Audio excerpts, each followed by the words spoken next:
دیکھو اصل بیعت جو ہوتی ہے نا یہ ہوتی ہے خلیفہ وقت کی. جی نبی علیہ السلام کی بیعت کی لوگوں نے, پھر نبی کے بعد نبی کے جو نائب تھے حضرت ابوبکر صدیق ان کی بیعت کی, پھر پھر عمر, پھر عثمان, پھر حضرت علی رضی اللہ تعالیٰ عنہم اجمعین, ان سب صحابہ کی بیعت کی. خلیفہ وقت کی اصل بیعت ہوتی ہے. ہمارے ہاں جو پیری مریدی کا سسٹم ہے یہ بیعت صرف بیعت تبرک ہے, ہاں برکت کے لیے ہے, بیعت برکت ہے, یہ صرف برکت حاصل کرنے کے لیے. کوئی مرید ہوتا ہے تو اچھی بات ہے, مرید نہیں ہوتا تو کوئی مسئلہ نہیں. کوئی بندہ زندگی بھر کسی کا مرید نہ ہو, صرف اس کے اعتقاد اس کے عقیدے صحیح ہوں اور اسی حال میں دنیا سے جائے تو یقیناً وہ جنتی ہے اور اہل سنت پر قائم ہے. مرید ہونا کوئی ضروری نہیں ہے, لیکن ہونا چاہیے پیر کامل سے جو شریعت کا پابند ہو. ایسا نہیں پیسے جوڑنے والا پیر نہ ہو, ٹھیک ہے, آخرت کی یاد دلانے والا, آخرت کی توجہ دلانے والا, دینی تربیت کرنے والا پیر ہو تو مرید ہونا چاہیے, اچھی بات ہے, لیکن کوئی ضروری نہیں ہے. کوئی نہیں ہوتا تو کوئی مسئلہ نہیں.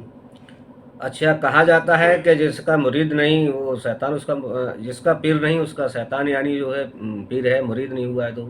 دیکھو یہ بات غلط ہے, ایسا نہیں ہے. ہر ایک چیز میں کہہ سکتے ہیں. سیدی اعلیٰ رحمۃ اللہ تعالی علیہ نے اس مفہوم اس کو ذکر کیا ہے کہ سب سے بڑا پیر کون ہے. سب سے بڑی جو پیر ہے وہ ہے نبی پاک صلی اللہ علیہ وسلم. مسلمانوں کا پیر قرآن پیر, ٹھیک ہے, حضرت ابو بکر ہے. نبی کے بعد مسلمانوں کا پیر ابو بکر سے بڑا کون ہو سکتا ہے؟ پھر عمر ہے, پھر عثمان ہے, پھر مولا علی ہے, ٹھیک ہے. ان معنی کر اگر کوئی کہہ رہا ہے کہ جو کسی کا مرید نہیں وہ شیطان کا مرید ہے, یعنی اس کی مراد یہ ہے کہ حضور اور قرآن کو چھوڑ رہا, کس کو, حضور کو اور قرآن کو, تب تو یہ بات ٹھہرے گی صحیح.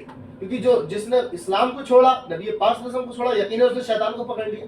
لیکن اگر یہ مراد ہے کہ آج کل کی جو پیری مریدی ہے ان کا کوئی مرید نہیں ہوتا, شیطان کا مرید ہے, تو بالکل من گڑت ہے, جھوٹ ہے. ایسا کچھ نہیں ہے. جس چیز کو شریعت نے لازم نہیں کیا ہم کیسے لازم کر سکتے ہیں جی بھائی. پیری مریدی کو جو ہمارے یہاں ہو رہی ہے تصوف والی, اچھا, اگر جیسے ہم پیری مرید کے بات چل رہی ہے تو پیر اگر کسی سے اگر مرید بھی ہونا ہے تو بندے کو کیسا مرید ہے, پیر کیسا پیر ڈھونڈنا چاہیے؟ تو حضرت میرا اگلا سوال ہے کہ کسی بندے کو اگر پیر ڈھونڈنا ہے تو کیسے پیر سے یعنی جو ہے مرید ہونا چاہیے؟ تو اس کے بارے میں یہ ہے کہ ہمارے علماء نے کچھ شرائط بیان کی ہے پیر کے لیے. ایک تو یہ سنی صحیح عقیدہ ہو, ٹھیک ہے, عقیدے اسے خراب نہ ہو, بد مذہب نہ ہو, مسلمان ہو.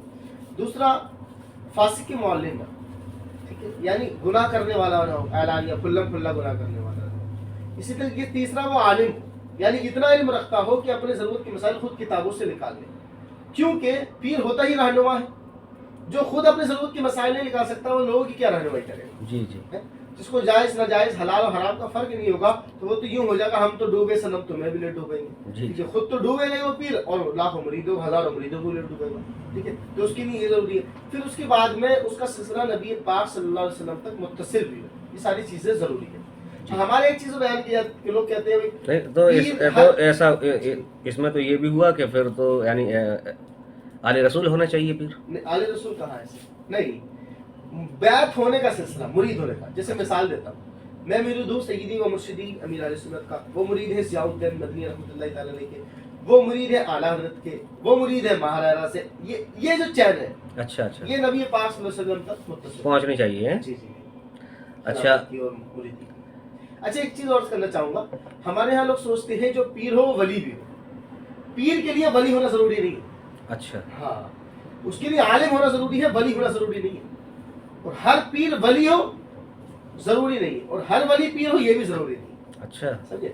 بہت سارے پیر ہیں ولی نہیں ہوتے, بہت سارے ولی ہیں جو پیر نہیں. ولایت یہ الگ چیز ہے, پیری مریدی الگ چیز. ہاں, دونوں اکٹھے ہو جائے تو سونے پہ سہاگا, اچھی بات ہے. کوئی پیر بھی ہو اور ولی بھی ہو. بہرحال پیر کا کام شرعی رہنمائی کرنا اور گمراہیت سے, کفر سے, بدعمالی سے بچانا, اسی لیے پیر بنایا جاتا ہے. اچھا, اگلا سوال ہے حضرت, جی. مدار صاحب کے مزار کا جو طواف کرتے ہیں لوگ وہ کیسا ہے؟ ہم نے سنا ہے کہ طواف کیا جاتا ہے وہاں پر, چادر گھمائی جاتی ہے مدار صاحب. دیکھیے مدار پاک رحمۃ اللہ تعالی علیہ یقیناً بہت بلند پائے کے بزرگ ہیں, ان کی بہت عظمتیں ہیں, برکتیں ہیں. اللہ تعالی ہم سب کو ان کا صدقہ عطا فرمائے. لیکن ان کے نام پر یا ان کے مزار پر یا کسی اور مزار پر بھی, مدار پاک ہی صرف کیوں, کسی بھی مزار پر طواف کرنا یہ جائز نہیں. طواف صرف خانہ کعبہ کا ہوگا, اس کے علاوہ کسی بھی عمارت, کسی بھی جگہ کا طواف کرنے کی شرعی اجازت نہیں ہے. یہ تو مدار پاک کا مزار ہے, اس سے آگے بڑھ جائیے. نبی پاک صلی اللہ علیہ وسلم کے مزار اقدس کا طواف کرنا بھی جائز نہیں ہے. جب نبی آخر الزمان صلی اللہ علیہ وسلم کے مزار کا جائز نہیں تو مدار پاک رحمۃ اللہ تعالی کے مزار کا طواف کہاں سے جائز ہو گیا؟ ٹھیک ہے. اور یہ چیزیں ہمارے بزرگوں نے نہیں کری ہے، خود مدار پاک رحمۃ اللہ تعالی نے تھوڑی کہا میری قبر کا طواف کرنا، ان کے نام پر کر لی گئی. تو اس چیز کا ان سے کوئی لینا دینا نہیں، وہ اس سے بری ہے. لیکن جو ان کے نام پر کر رہے ہیں وہ غلط کر رہے ہیں. وہ غلط کرتے ہیں. حضرت علی نے کہا تھا کہ کھڑے ہو کر پانی پینا چاہیے. یہ جو لوگ سمجھتے ہیں کھڑے ہو کر پانی پینا مکروہ ہے، یہ کیسا ہے؟ یہ روایت صحیح ہے یا پھر غلط ہے؟ جہاں تک اس روایت کی بات ہے، اس روایت کی اس مفہوم کی روایت بخاری شریف میں موجود ہے کہ حضرت علی رضی اللہ تعالیٰ چبوترے پہ بیٹھے ہوئے تھے، آپ نے پانی منگایا اور آپ نے کھڑے ہو کر پیا. آپ نے فرمایا لوگ اس مکروہ سمجھتے ہیں، حالانکہ میں رسول اللہ صلی اللہ علیہ وسلم کو اس طرح پیتے ہوئے دیکھا. ایک چیز بتاؤں، بخاری میں یقیناً یہ روایت موجود ہے، لیکن یہ طریقہ سنت نہیں. اب بات آئی کہ جب بخاری موجود ہے سنت کیوں نہیں؟ ٹھیک ہے. تو دیکھو نبی پاک صلی اللہ علیہ وسلم نے بہت سارے عمل اس لیے کیے تاکہ اس کا وجوب نہ ہو، اس کا جواز ثابت ہو جائے. نبی پاک صلی اللہ علیہ وسلم نے کھڑے ہو کر جو پانی پیا، ایسا نہیں ہے آپ نے ہمیشہ ہی پانی پیا. اور سنت صرف ایک روایت ایک حدیث کو دیکھ کر ثابت نہیں ہوتی. ایک دوسری روایت موجود ہے جو اس طرح اس مفہوم کی ہے کہ جو کھڑے ہو کر پانی پی لے اس کو الٹی کر دے، وہ کھا پی لے تو اس کو الٹی کر دے. یہ مفہوم بھی روایتوں میں موجود ہے. تو پھر اس کو کیا کہیں گے؟ تو جب اس ساری حدیثوں کو ہم دیکھتے ہیں تو اس سے پتہ چلتا ہے حضرت علی کا جو فرمان حق ہے، ٹھیک ہے، وہ اس لیے تھا کہ جا کے جواز کو بیان کر دیا جائے کہ یہ ناجائز نہیں ہے. لیکن آپ دیکھیے سلف سے لے کے خلف تک، ابتداء اسلام سے لے کے آج تک سارے علماء فقہا اس کو کھڑے ہو کر کھانے پینے کو خلاف سنت ہی قرار دے کر آئے، بیٹھ کر کھانے پینے کو ہی سنت کہتے آئے ہیں. لیکن کھڑے ہو کے کھانا پینا ناجائز و حرام نہیں ہے، جائز ہے، خلاف سنت ہے.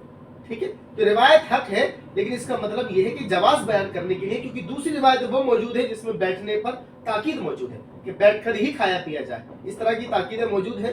تو سنت بیٹھ کر ہی کھانا پینا، لیکن کھڑے ہو کر کوئی کھاتا پیتا ہے تو گناہ گار نہیں ہے. بات چلیے تو ایک بات عرض کرتا چلو، کیونکہ ہمارے ناظرین کے ذہن میں یہ بات آ سکتی ہے کہ وہی پھر جب کھانا پینا کھڑے ہو کے جائز ہے تو ہمارے علماء کھڑے ہو کے کھانے پینے کو جو شادیاں ہوتی ہیں منع کیوں کرتے ہیں؟ اس میں ایک دوسری وجہ موجود ہے. ایک تو کھڑے ہو کے کھانا پینا خلاف سنت ہے، دوسری بات یہ ہے کہ وہاں کھانے کا اسراف ہوتا. قرآن نے کہا کلوا واشربوا ولا تسرفوا، کھاؤ پیو اسراف نہ کرو. ٹھیک ہے. کیونکہ اسراف کرنا یہ حرام، فضول خرچ کرنا، برباد کرنا کھانے کو، یہ ناجائز و حرام ہے. ٹھیک ہے. تو ایک وجہ یہ ہے. اچھا ایک بات اور کرنا چاہوں گا، عجیب بات ہے کہ پہلے یہ ہوتا تھا کہ لوگ اس لیے کسی کام کو کرتے تھے کہ اس کو رسول اللہ نے کیا، اس کو رسول اللہ نے کیا.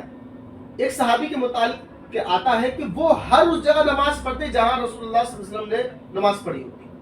یہاں تک کہ وہ ایک جگہ اونٹ سے گزر رہے تھے، ٹھیک ہے، ان کے سر پہ امامہ تھا، اوپر پیڑ تھا، انہوں نے اچک کر اپنے امامے کو اس میں پھنسا دیا.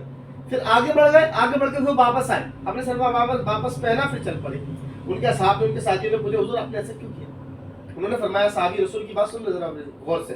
انہوں نے کہا کیونکہ میں رسول پاک صلی اللہ علیہ وسلم کو دیکھا جب یہاں سے گزرے تو آپ کا امامہ میں مبارک یہاں پر پھنس گیا تھا. ٹھیک ہے. تو میں نے جو ہے رسول اللہ صلی اللہ علیہ وسلم کی ادا کرنے کے لیے اپنے امامے کو پھنسایا، واپس پہن لیا. تو صحابہ تو وہ تھے جو اس لیے کرتے کہ رسول اللہ نے کیا، لیکن آج ہمارے یہاں یہ کیا ہے، اس لیے چھوڑتے کہ سنت ہے. لوگ کہتے ہیں بھائی واجب نہیں ہے، فرض واجب تھوڑی ہے، سنت ہی تو ہے. تو یہ طرز اپنانا غلط ہے. سنت میں عافیت ہے، سنت پر عمل کرنا چاہیے. لیکن اگر کوئی کھاتا ہے کھڑے اوپر تو یہ کھڑے ہو کر کھاتا پیتا تو ناجائز و حرام نہیں. اچھا حضرت آگے کنڈے آ رہے ہیں، تو کنڈے پر یعنی جو بتائیے کہ یہ مہینہ کنڈے کا ہی شروع ہونے جا رہا ہے. جی. تو کنڈے منانا کیسا ہے اور کس تاریخ میں کرنا چاہیے؟ دیکھو جہاں تک کنڈے کی بات ہے، یہ وہ نیاز و فاتح سال ثواب والی بات آ گئی. یہ تو امر مستحب ہے، چاہے کنڈے بنائے، پوڑی بنائے، حلوہ بنائے، کچھ بھی بنائے، کوئی بھی چیز ہے سال ثواب کرنا. اور جہاں تک بات ہے یہ حضرت امام جعفر صادق رضی اللہ تعالیٰ عنہ کی طرف منسوب آتا ہے. تو آپ کا وصال مبارک 15 رجب کو ہوا ہے. ہمارے یہاں کچھ لوگ کو دیکھتے ہیں 22 رجب کو لگاتے ہیں. 22 رجب کو حضرت امیر معاویہ رضی اللہ تعالیٰ عنہ کا یوم وصال ہے. اچھا ٹھیک ہے. لیکن حضرت امام جعفر صادق رضی اللہ تعالیٰ عنہ کا یوم وصال جو ہے وہ 15 رجب کو ہے. تو اگر فاتح کرائیں، ویسے تو اس کال کبھی بھی کرا سکتے ہیں، 1 تاریخ کو کرائیے، 10 کو کرائیے، 15 کو کرائیے، 20 کو کرائیے، 22 میں کرائیے، 24 میں، کبھی بھی زندگی میں کبھی بھی کرائیے. ٹھیک ہے. لیکن اگر ان کی دن کو یاد رکھ کر کرنا ہے تو پھر 15 تاریخ ہے، 15 رجب. جی 15 رجب. ٹھیک ہے. تو اس طرح سے کنڈے جو بنائے جاتے ہیں وہ صحیح ہیں. ہاں صحیح ہے، لیکن ضروری نہیں ہے.